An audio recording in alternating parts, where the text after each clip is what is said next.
Let's talk about skills. Skills are specialized applications of your ability scores. Specifically, as a proficiency, skills are trained uses of your ability scores. They don't cover everything because you can't train in preparation for everything, but they allow characters to specialize in using different techniques of their ability scores. Example time. If I were to try to sneak around, let's be honest, I have no idea what I'm doing. I would have to make a dexterity check to succeed. But there does exist a skill called stealth. It's one of the skills tied to dexterity. If I were proficient in stealth, I would be able to add my proficiency bonus on top of that roll. So with an idea of what skills are, let's work through the whole big list and go over what exactly they do. Don't worry, there will be a table of contents, in which case you can skip around or just speed me up so I talk like a little chipmunk. Either way, I'll try to go through them quickly. So that they're easier to understand, let's go by what ability score that they're tied to. We'll start with the skills tied to strength. And by skills, I mean skill. There's only one. Strength only has one skill because of the concept behind strength. It's just strength. The skill is called athletics, and it's basically any kind of trained application of strength. This could be climbing, swimming, grappling someone. Basically, if it's more skill-based, then it's athletics. If it's more of a general application of muscles to problem, like forcing open a door, pushing heavy objects aside, or breaking out of bindings, those would still be a strength check. Next is dexterity, and there's more to list here. First, we have acrobatics. Acrobatics is being trained in balance and acrobatic movement. Want to stay on your feet while running across the deck of a ship being tossed in a storm? Balance across a tightrope, do some fancy flips during combat, or quickly get down from a rooftop without injury or death. All acrobatics. Sleight of hand is next. I don't know what I just did with my hands, but it was sleight. It's the skill of watch the hands, not the mouth. It covers your ability to make quick hidden actions, usually with said hands. Things you normally shouldn't be doing. Pickpocketing someone as you walk by, planting evidence on someone, swapping a priceless artifact with a forgery right as the guards look away. It's your ability to pull off those quick and, more importantly, unnoticed movements. The last dexterity skill is stealth.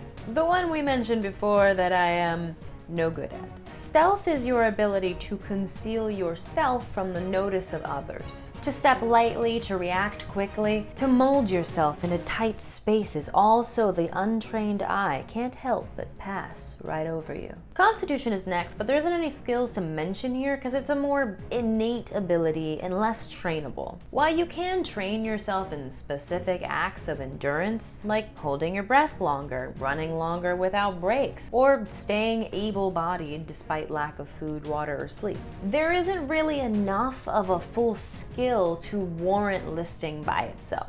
Now, we move on to the mental skills, and this is where the lists start to get a little bit longer. Intelligence, as our first example, has 5 skills. The first is Arcana. It's basically the knowledge of magical things, be it spells or magical planes of existence. It's having studied spell casting or enchantments or magical beings. Like all intelligence skills, it represents not only your ability to recall information about topics, but to extrapolate upon it. You could not only know the abilities of a fiend, but make the connection that the suspiciously fireproof and sulfur-smelling noble might be one. History is the next skill, and it's another lore-based skill. Most of intelligence ones will be. Whereas Arcana is the magical world, history is more of the mundane world. History can be used for things like remembering an old treaty to force kingdoms to come to your aid, or help you solve an ancient riddle deep in the tomb of a forgotten civilization. But it doesn't have to be all ancient lore. It could be used to know the political movements in the world, current events, or anything that really could be considered history in the making. Investigation is next, and it stands out because it's the only intelligence skill that kinda isn't a lore skill. It is rather the skill of deduction and reasoning, using what information you have to put together clues and come up with solutions. You would use investigation to put together what happened at the scene of an attack, discern unsaid information in the journal of an enemy, or figure out where a hidden door is based on the wear and tear of the surrounding room. Next is nature, and we're back to the lore skills. Nature, as you would have guessed it, is the knowledge and study of the natural world. You might use it to recognize the tracks of an animal, know what plants are useful and where they might grow, or read weather patterns or the stars to help your party travel. Last in the intelligence skills is religion. Religion reflects your knowledge on different practicing religion, cults, deities, and other religious rituals. It can also pertain to different creatures associated with different deities, like angels. It could be used to recreate an ancient ritual, go through the rites to appease your deity and gain their favor, or recognize the signs of an underground cult in the area. Moving on from intelligence, next is the wisdom skills. So here we go again.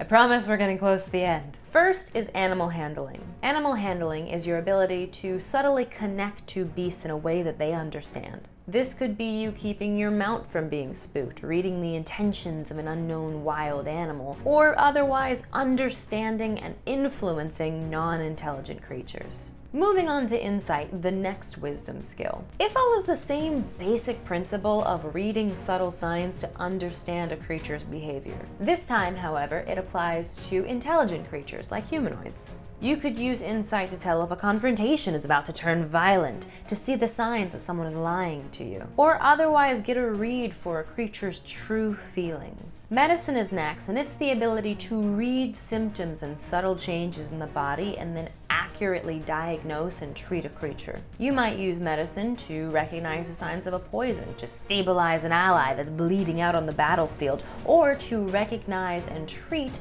a disease that you've picked up on the field. It does draw on knowledge like an intelligence skill, but in such a delicate application that you need to be able to read and react to the signs of the body. Last is perception. While the rest of the wisdom skills are all about noticing subtle changes in specific things, perception is all about noticing general things in your environment. You may notice that the ice underneath you is starting to crack under your weight, that someone is trying to stealthily follow your route, or that a certain part of the floor is suspiciously raised and might be a trap. It's all about noticing things. You may not fully understand what you've noticed, but you're a step ahead of the rest of your clueless party. Alright, only charisma is left and it has 4 skills. They're all relatively simple, so we should be able to get through quickly. The first is deception. It's all about hiding the truth, verbally or through your actions. This can mean just straight lying, baffling someone with fast words, bluffing your way to winning a card game, pretending to be someone you aren't, or conning someone out of all of their money. Next is intimidation. Intimidation is your ability to inspire fear in others so that you can then influence their actions. It could be getting information of a prisoner, scaring some bandits off so they don't rob you, or convincing some lackeys to do what they're told. Performance is next, and it's all about influencing and holding the attention of a crowd.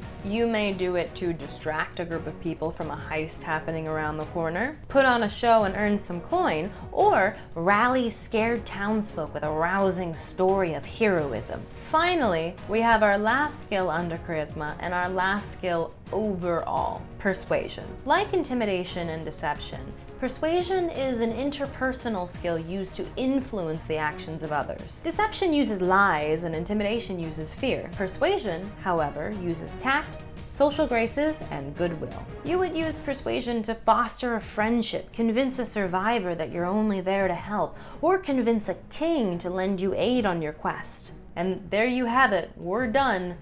That was a lot. But yeah, that's skills.